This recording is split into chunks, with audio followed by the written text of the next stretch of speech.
సింగరేణి గనుల చుట్టూ తెలంగాణ రాజకీయం తిరుగుతుంది. సింగరేణి బొగ్గు గనుల్లో అక్రమాలు జరుగుతున్నాయంటూ ఆరోపిస్తున్న ప్రతిపక్ష పార్టీలు సింగరేణిపై పోరుబాటుకు సిద్ధమయ్యాయి. కాసేపట్లో సింగరేణి గనుల్ని పరిశీలించబోతున్నారు తెలంగాణ బీజేపీ నేతలు. ఇప్పటికే గనుల్ని పరిశీలించిన బీఆర్ఎస్, టీఆర్ఎస్ నేతలు 40 లక్షల టన్నుల బొగ్గు మాయమైందంటూ ఆరోపిస్తున్నారు. సింగరేణి విజిట్ పేరులో బీజేపీ నేతలు పర్యటిస్తున్నారు. బొగ్గు నిల్వలపై విచారణ జరిపించాలని డిమాండ్ చేస్తున్నారు. మరోవైపు బొగ్గు నిల్వలపై బీఆర్ఎస్ పవర్ పాయింట్ ప్రజెంటేషన్ ఇవ్వబోతుంది. బొగ్గు తవ్వకాలపై తప్పుడు లెక్కలు చూపుతున్నారని ఆరోపిస్తున్న బీఆర్ఎస్ ఇవాళ పవర్ పాయింట్ ప్రజెంటేషన్ ఇవ్వబోతుంది. అటు తెలంగాణ రక్షణ సేన అధినేత్రి కవిత కూడా సింగరేణి బాయిబాట పట్టారు. మంచిర్యాల, రామగుండం ఓపెన్ కాస్ట్ లో కవిత పర్యటించనున్నారు.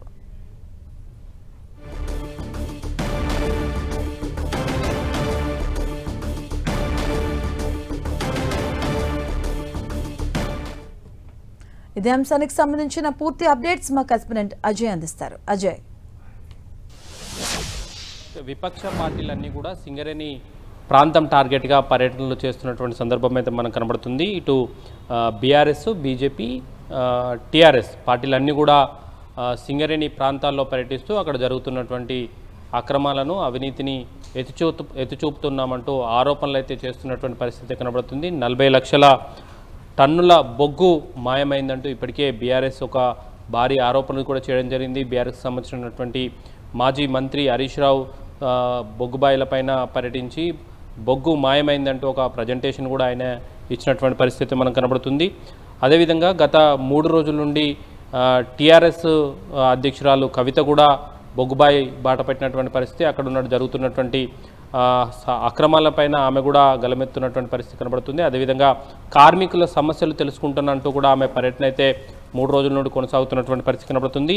అదేవిధంగా ఈరోజు బీజేపీ నేతలు కూడా సింగరేణి విజిట్ పేరుతో అక్కడికి వెళ్తున్నటువంటి సందర్భం కనబడుతుంది. మంచిర్యాలలో పర్యటిస్తూ ఏదైతే మాయమైపోయింది బొగ్గు అంటూ ఆరోపణలు వస్తున్నాయో దానిపైన రాష్ట్ర ప్రభుత్వం విచారణ జరిపించాలంటూ కూడా వారు డిమాండ్ చేస్తున్నటువంటి పరిస్థితి కనబడుతుంది. అదేవిధంగా బీఆర్ఎస్ సైతం ఈ అంశంపైన కేంద్ర బొగ్గు గనుల శాఖ మంత్రిగా ఉన్నటువంటి కిషన్ రెడ్డికి ఒక లేఖ రాసి బొగ్గు 40 లక్షల పైగా టన్నుల బొగ్గు మాయమైంది, దానిపై విచారణ జరిపించాలంటూ కేంద్ర ప్రభుత్వాన్ని కూడా వాళ్ళు లేఖ రాసినటువంటి సందర్భం కనబడుతుంది. దానికి రిప్లైగా ఇస్తూ ఇటు కిషన్ రెడ్డి సైతం రేవంత్ రెడ్డి ముఖ్యమంత్రికి కూడా లేఖ రాసినటువంటి పరిస్థితి కనబడుతుంది. మొత్తంగా చూసుకున్నట్లయితే సింగరేణి గనుల చుట్టూ విపక్షాలు, ప్రతిపక్షాల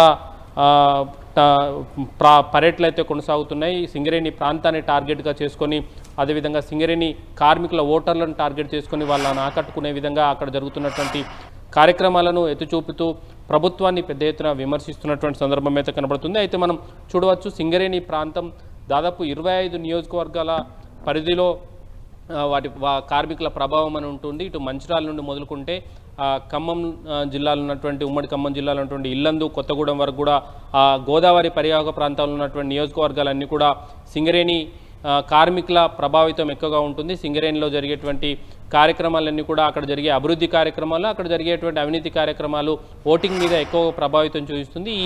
ఈ ప్రాంతంలో పట్టు సాధించినటువంటి పార్టీలన్నీ కూడా తెలంగాణలో అధికారంలోకి వచ్చినటువంటి పరిస్థితి కనబడుతుంది. ముఖ్యంగా టీఆర్ఎస్ ఆవిర్భవించినటువంటి తరుణంలో, కేసీఆర్ టీఆర్ఎస్ పెట్టినటువంటి తరుణంలో కూడా తెలంగాణ ఉద్యమం కూడా ఇక్కడ నుండే ఉవ్వెత్తున లేచినటువంటి సందర్భం కనబడుతుంది. అలాంటి ప్రాంతంలో మరోసారి పట్టు సాధించేందుకు బీఆర్ఎస్ ప్రయత్నిస్తుండగా బీజేపీ కూడా అక్కడ పట్టు సాధించడం ద్వారా తెలంగాణలో అధికారంలోకి రావచ్చన్న వ్యూహంతో కూడా వెళ్తున్నటువంటి సందర్భం కనబడుతుంది.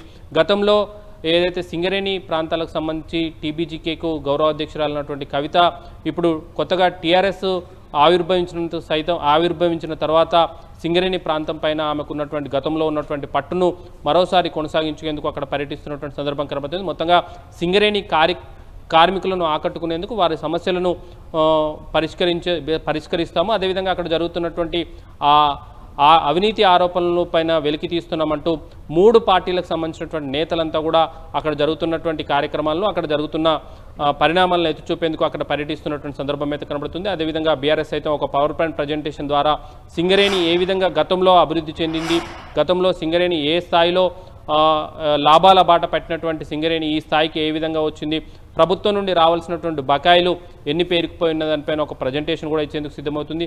అదేవిధంగా ఇదే ఆరోపణలు బీజేపీ కూడా కొనసాగిస్తుంది. గతంలో సింగరేణి ఎలాంటి పరిస్థితుల్లో ఉండే, ఇప్పుడు ఏ విధంగా 51,000 కోట్ల అప్పులను ప్రభుత్వం నుండి సింగరేణికి రావాల్సిన బకాయిలు ఏవైతే వాటిని వీలైనంత తొందరగా ఇవ్వాలన్న డిమాండ్ కూడా బీజేపీ నేతలు చేస్తున్నటువంటి సందర్భం కనబడుతుంది. అదేవిధంగా 40 లక్షలకు పైగా టన్నుల బొగ్గు మాయమైందో ఆ మాయమైన బొగ్గు పైన విచారణ జరిపించాలన్న డిమాండ్ కూడా వినిపిస్తున్నాయి. Right, thank you Ajay.